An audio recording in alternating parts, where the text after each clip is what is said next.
یہ وہ حسین ہے کہ جس کی عزاداری آج انسان کو انسان بناتی ہے، جس کی عزاداری تہذیب کو زندہ رکھے ہوئے، جس کی عزاداری ضمیر کی بیداری کا نام ہے، جس کی عزاداری انسانیت کی شناخت کا نام ہے۔ آج کے اس دور میں جب وبا کے نام پر، بیماری کے نام پر ہم دیکھتے ہیں کہ لوگ اپنے رشتہ داروں کی میتوں میں شریک نہیں ہوتے ہیں، ہم دیکھتے ہیں کہ لوگ ایک دوسرے سے ایسے جا بھاگ رہے ہیں جیسے قیامت کا منظر ہو، ایسے منظر نامے میں امام حسین کا جب کردار ہم پڑھتے ہیں کہ آپ نے دشمنوں کو پانی پلایا، ہم آپ کے لیے دیکھتے ہیں کہ امام حسین علیہ السلام میں راستے میں آپ کی لجام فرس پر ہاتھ ڈال کے روکنے والے کو، جس کی وجہ سے آپ کربلا کی زمین پر آئے اور لشکر میں اضافہ ہوا، مگر جب وہ آ کر کے کہتا ہے کہ مولا کیا میری خطا معاف ہو سکتی ہے، تو امام حسین یہ دیکھتے ہیں کہ اس وقت یہ شرمندہ ہے، تو اس کی شرمندگی سے بڑی کوئی سزا نہیں ہے، تو لہٰذا اس کی ندامت کو دیکھ کر امام حسین فرماتے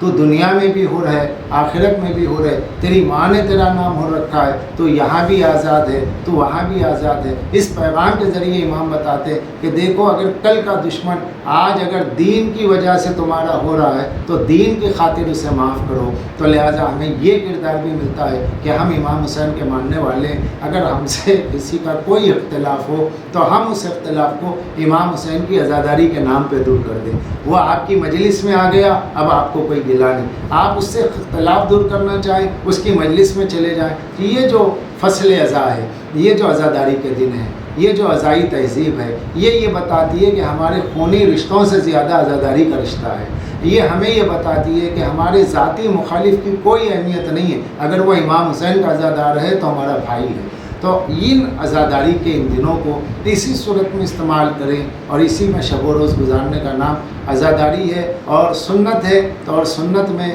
یہ بات بھی میں آپ کو بتاؤں کہ سنت مصطفیٰ عزاداری امام حسین بھی ہے۔ کیوں؟ رسول اللہ کی سنت ہے کہ سرکار دو عالم تشریف فرمائیں اور حضرت جبرائیل خبر لاتے ہیں، جب دیکھتے ہیں اپنے نواسے کو پیار کیا جا رہا ہے تو فرماتے ہیں یا رسول اللہ آپ بہت حسین کو چاہتے ہیں؟ ہاں۔ تو کہا کہ میں دیکھ رہا ہوں اللہ نے خبر دی ہے کہ آپ کا یہ نواسہ کربلا میں شہید ہوگا۔ مٹی دکھائی جاتی ہے، مٹی سے کربلا کی خوشبو آتی ہے، پھر وہ بتایا جاتا ہے کہ یہ مٹی عاشور کے دن سرخ ہو جائے گی اور پھر اس مٹی کو اٹھا کے رکھا جاتا ہے۔ تو سرکار دو عالم خبر شہادت سن کر کے روتے ہیں، تو نبی کا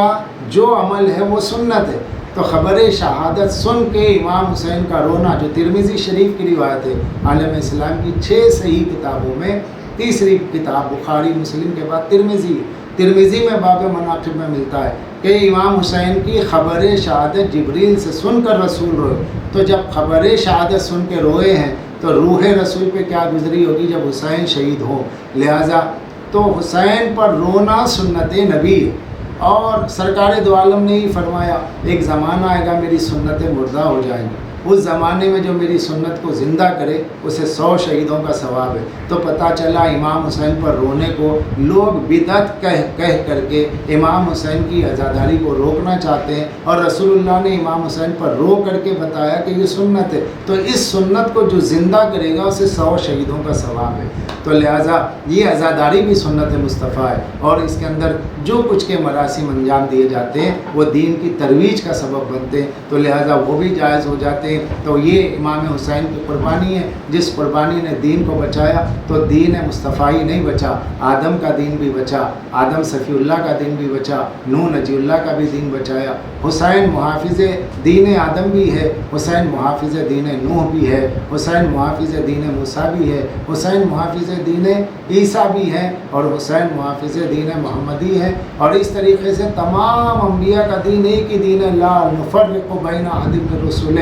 کہ رسولوں کے درمیان میں دین کے اعتبار سے فرق نہیں ہے، اور حسین اسی دین کے محافظ بھی ہیں، حسین اس دین کے وارث بھی ہیں۔ چنانچہ جب ہم زیارت پڑھتے ہیں السلام علیکہ وارث آدم صفوت اللہ، السلام علیکہ وارث نبی اللہ، تو یہ جو ہم زیارتوں میں پڑھتے ہیں آدم کے وارث حسین تم پہ سلام، نوح کے وارث حسین تم پہ سلام، ابراہیم کے وارث حسین تم پہ سلام، تو یہ انبیاء کی وراثت دینی امام حسین کے لیے اس لیے ہے کہ حسین نے اپنی قربانی کے ذریعے تمام انبیاء کے دین کے وارث ہو گئے۔ ادھر انبیاء حسین کو سلام کر رہے ہیں، ہم حسین کو سلام کر رہے ہیں۔ تو یہ دراصل ہمیں کربلا کا پیغام ملتا ہے کہ ہم انبیاء کے تذکرے جو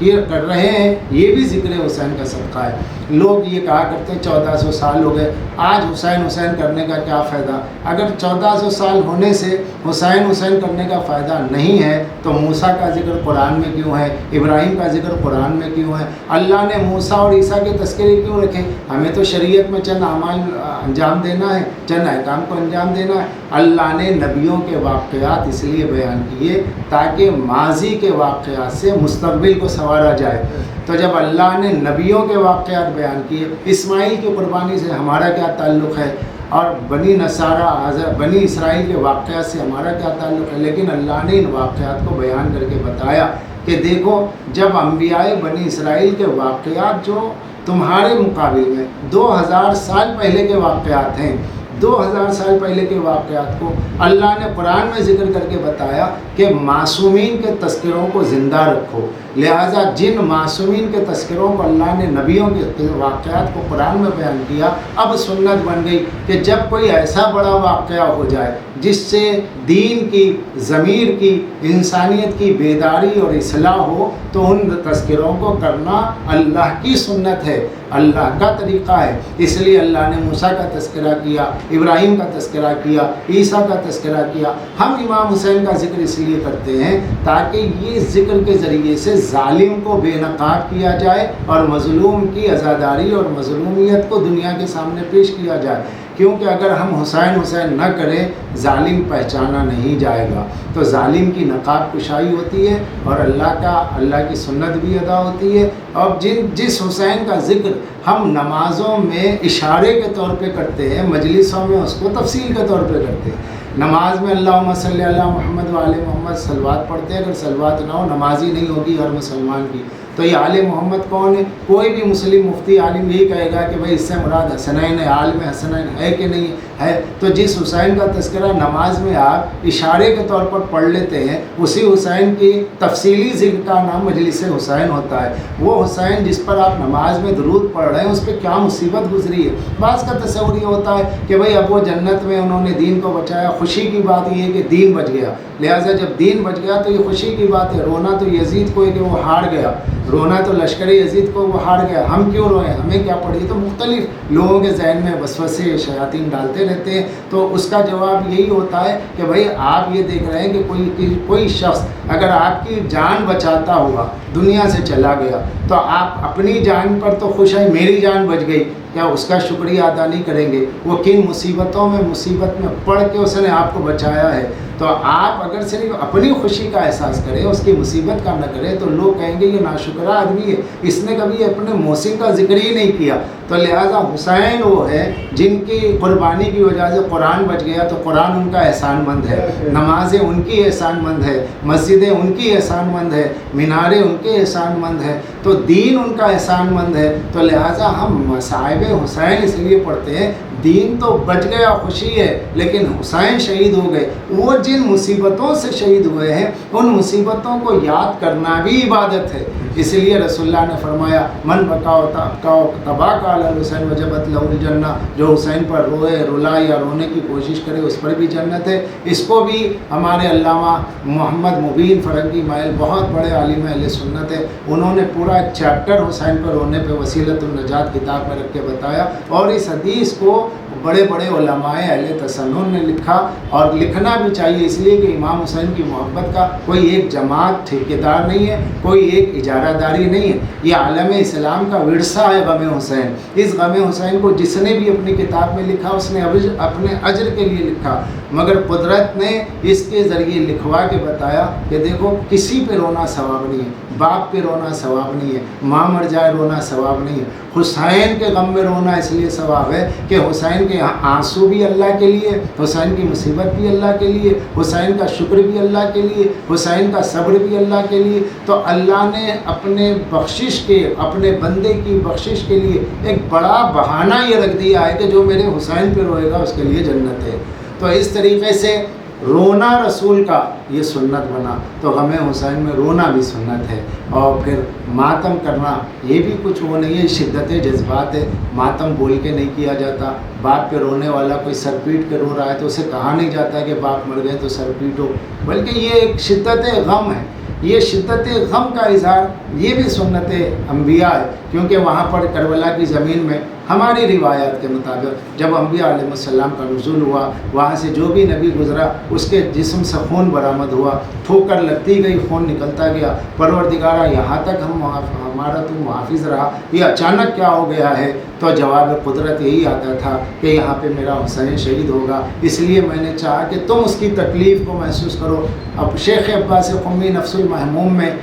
صاحب مفاتیح الجنان اپنی کتاب نفس المحموم میں لکھتے ہیں، اور اس کی تمہید میں ہی لکھتے ہیں کہ ایک مقام وہ تھا کہ جہاں پر ایک پیغمبر اسماعیل نام کے تھے، اور ان کو ظالموں نے ان کے چہرے اور سر سے ان کا گوشت نکالنا شروع کیا، تو اللہ نے ان پہ وحی کی، اسماعیل صبر کرو، حسین کے غم کو یاد کرو، حسین کی تکلیف کو یاد کرو۔ تو سابقہ نبیوں نے امام حسین کی تکلیف کو محسوس کیا، ان کے بدن سے خون جاری ہوا اور انہوں نے اس تکلیف میں امام حسین کو یاد کیا ہے۔ تو لہٰذا جو ہے ہم بھی اپنی ان تکلیفات کو تکلیفات نہیں سمجھتے، مولا حسین کی غم کی تعزیہ کرتے ہیں۔ بس ہمیں یہ چاہیے کہ ہماری گھریلو زندگی، ہماری عائلی زندگی، ہماری عمرانی زندگی، ہمارا سماج، ہمارا ماحول حسینیت کے پیغام میں اتنا ڈھل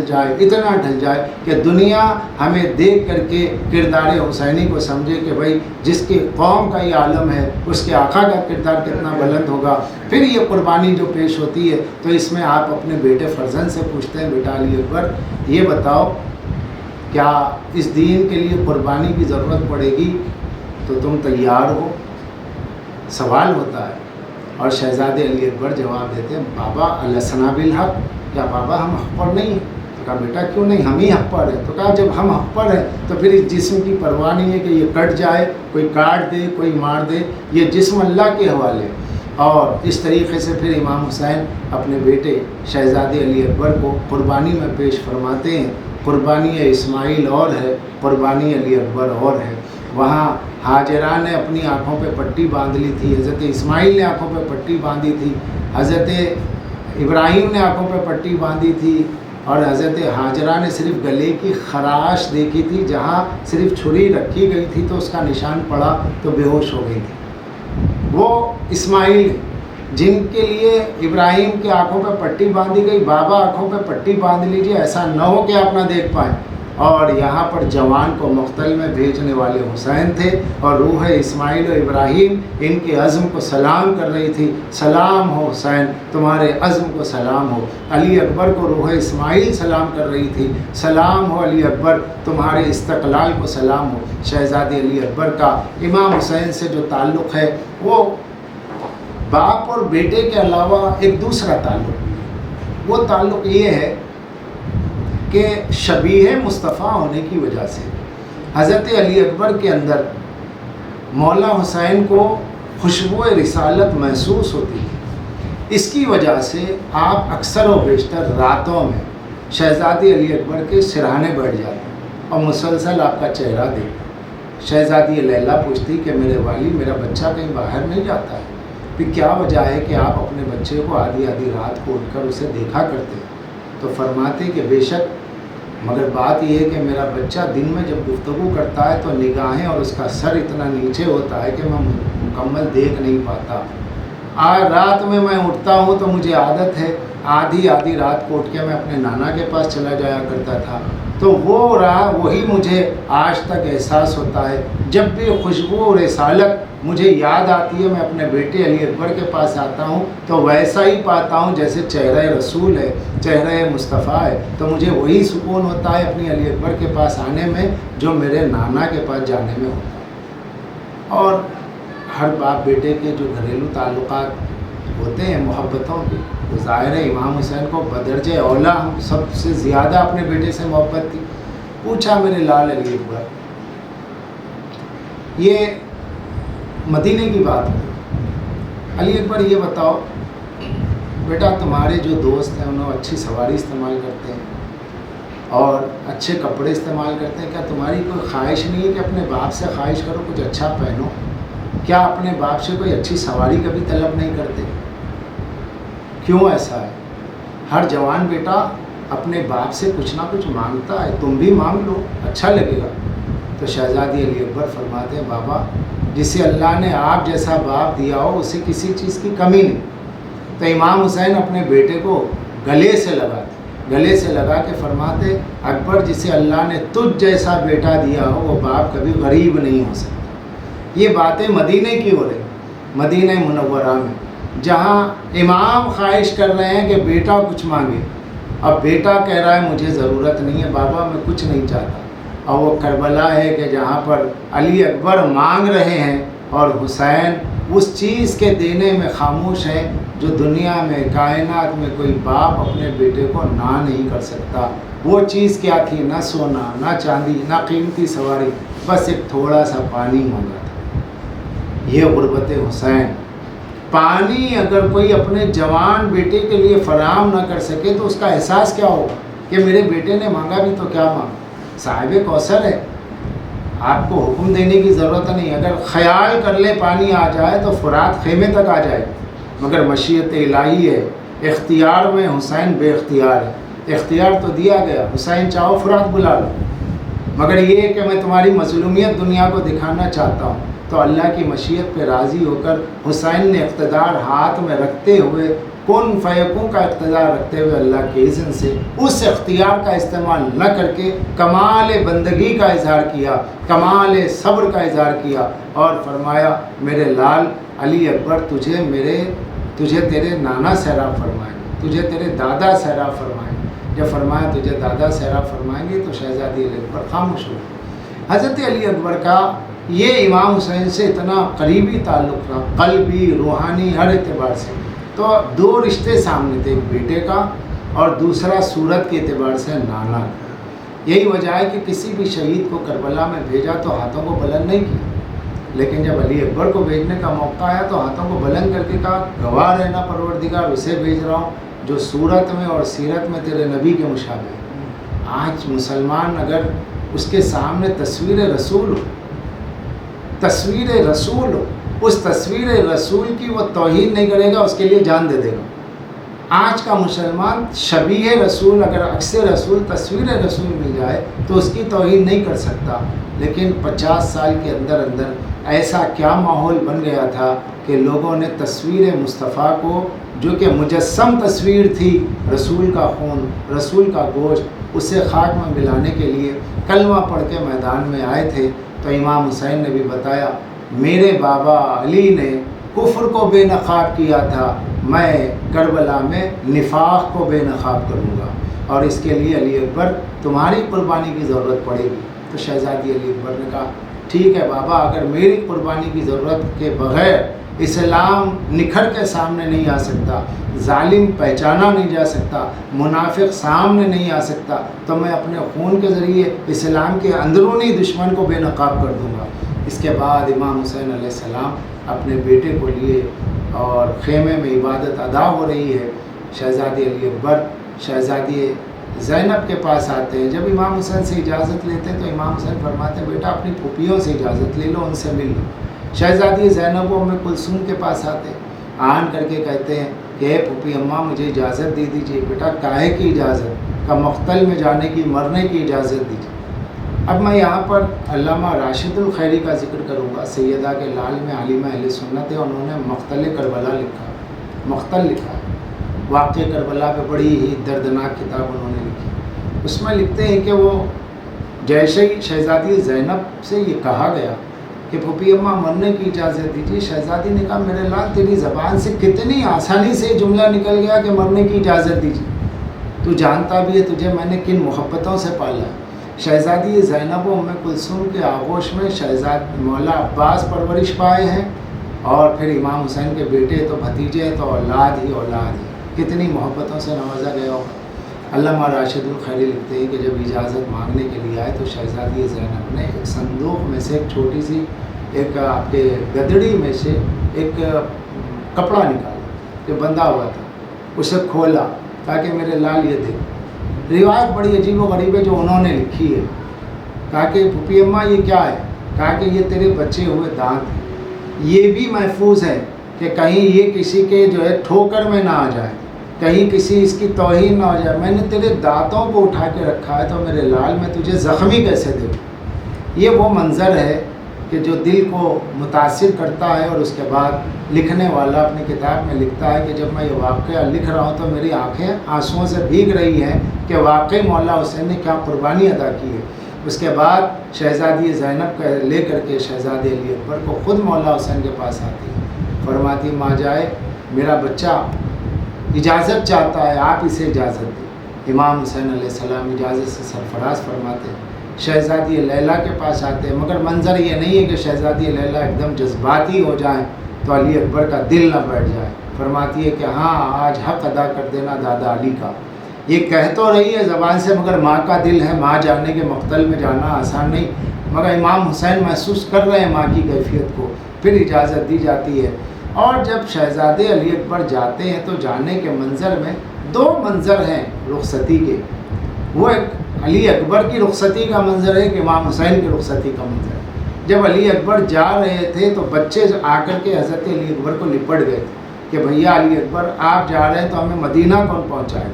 اور آپ یہ فرماتے تھے کہ میرے بابا حسین تنہا ہیں، میں انہیں خیمے میں تنہا نہیں دیکھ سکتا، جب تک میں زندہ ہوں کوئی تیر آنے نہ پائے۔ اور شہزادے علی اکبر کو اجازت امام حسین نے دی، نہ صرف اجازت دی، گھوڑے پہ سوار کیا، بازو کو تھاما اور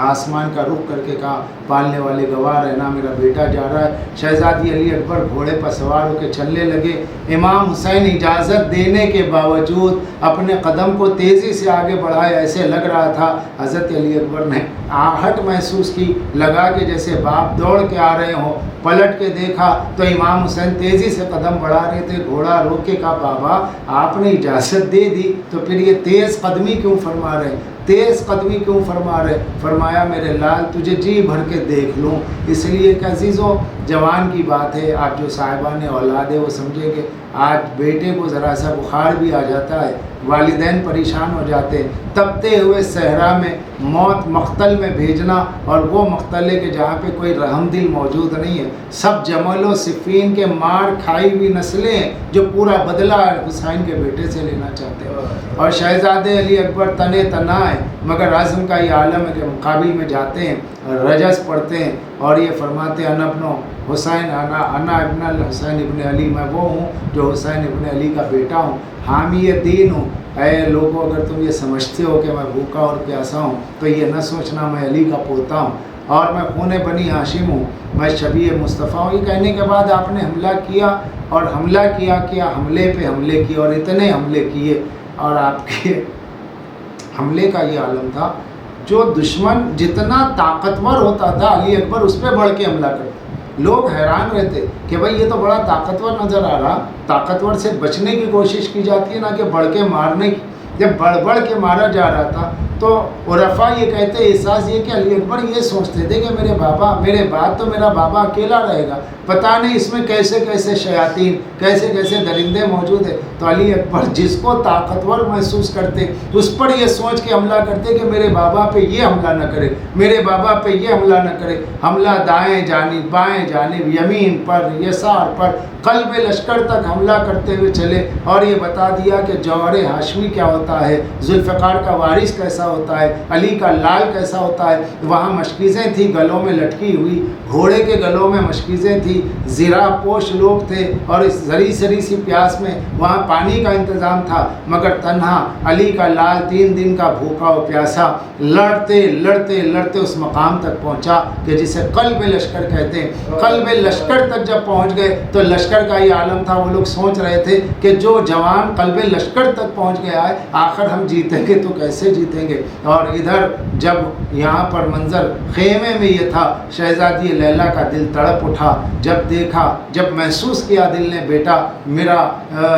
اشقیہ میں گرا ہوا ہے، دعا کی کہ پالنے والے جس طرح تو نے یوسف کو یعقوب سے ملایا، اسماعیل کو ابراہیم سے ملایا، میرے لال کو ملا دے۔ دعا ختم نہیں ہوئی، قلب لشکر تک پہنچے، لشکر بہت دور بھاگ گیا۔ علی اکبر نے زین سے بلند ہو کے دیکھا کہ الحمدللہ علی کا بیٹا، حسین کا بیٹا، علی کا پوتا زین سے بلند ہو کے دیکھ رہا ہے، لشکر جا رہا ہے، اور دل بے چین ہوا اور آنکھوں میں ایسے محسوس ہوا جیسے ماں بلا رہی ہو، کان میں جیسے صدا آ رہی ہو، نہ آنکھوں میں ماں کا چہرہ آنے لگا. شہزادی کی طرف واپس آئے اور آن کر کے سلام عرض کیا, بابا مجھے ماں کی بہت یاد آ رہی ہے, کیا بات ہے؟ تو جب اندر گئے تو شہزادی لیلا نے دیکھا کہ جس جوان کا صحرا باندھنے کی خواہش تھی وہ تو اپنے خون میں رنگا ہوا ہے. کہا میرے لال تیرے صحرے کی خواہش تھی مگر تو خون میں نہایا ہوا ہے. کہا کہ اس پہ مجھے فخر ہے کہ میرا یہ خون میرے بابا کے کام آیا. اس کے بعد شہزادے علی اکبر نے آگے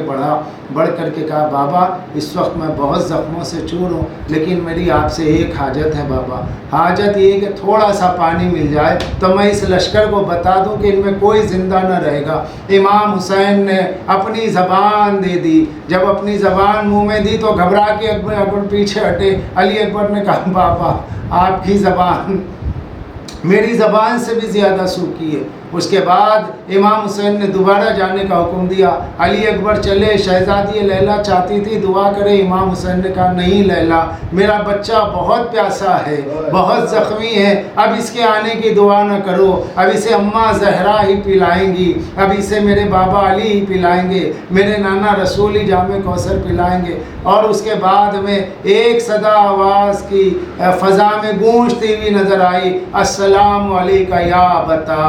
اے بابا آپ پہ سلام ہو. مدد کے لیے آواز نہیں دی ہے, سلام کیا ہے. قاسم نے مدد کے لیے کہا تھا, علی اکبر نے صدا صرف سلام کی دی. جانتے تھے کہ میرا بابا یہاں تک آتے آتے کافی دیر ہو جائے گی اور میں ضعیف باپ کو کیوں زحمت دوں, بس سلام پہنچا دوں کہ بیٹا بابا علی اکبر اب دنیا سے جا رہا ہے. سلام تو حسین نے سن لیا لیکن جب آگے بڑھے ہیں تو بڑھنے کا عالم یہ تھا کہ کبھی دائیں کبھی بائیں مڑتے جاتے اور لوگوں سے پوچھتے جاتے, اینا اینا ولدی. عزیزو اس کی وجہ کیا تھی کہ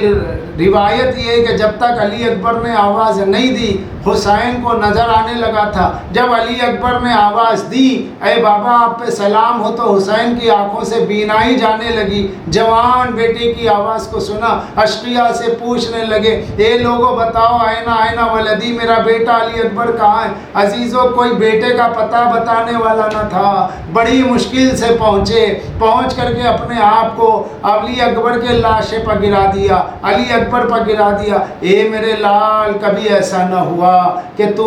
تیرے باپ نے آواز دی, تو نے آواز جواب میں نہ دی ہو, لیکن آج تیرا بابا تیرے سرہانے ہے. اکبر تم آنکھیں نہیں کھولتے. عزیزان گرامی کہتے رہے, حسین بڑی مشکل سے ہاتھ پر ہاتھ رکھا ہوا تھا, انگلیوں کو جنبش ہوئی, محسوس ہوا اکبر کچھ کہنا چاہتے ہیں. جیسے ہی ہاتھوں کو ہٹانا چاہا علی اکبر نے ہٹانے نہیں دیا. اور پھر بڑی مشکل سے وہ وقت آیا کہ علی اکبر نے آواز کو حلق میں سمیٹ کر کے کہا, بابا آپ ہاتھ نہ ہٹائیں. گویا کہہ رہے تھے کہ بابا آپ نہ دیکھ سکیں گے, یہ اسماعیل کا ذبح ہونا اور ہے, علی اکبر کا ذبح ہونا اور ہے. مگر امام حسین نے ہاتھ کو ہٹایا تو دیکھا برچھی کا پھل کلیجے میں پیوست ہے. ایک مرتبہ ہاتھ ڈالا اور اس کے بعد زانو کو زمین پہ رکھا, نجف کا رخ کر کے آواز دی, یا علی. گویا فرما رہے ہو بابا در خیبر کا اٹھانا آسان ہے, جوان کے سینے سے سینہ کھینچنا مشکل ہے.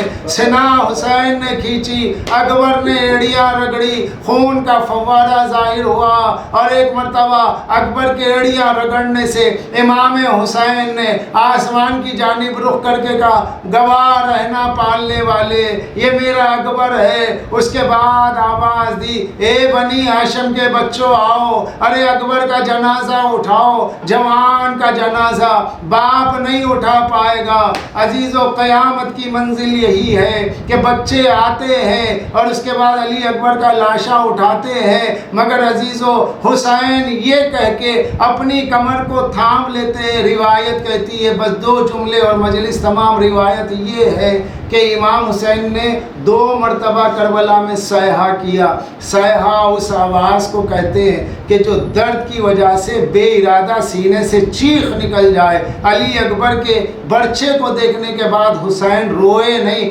دھاڑے مار کے رونے لگے اور آوازیں بلند ہو گئی. اشقیاء کا گھیراؤ تھا اور جوان بیچ میں تھا. حسین آواز دے رہے تھے, کوئی ہے جو میرے بیٹے کا پرسہ دے سکے, مگر فضا میں ایک آواز تھی جسے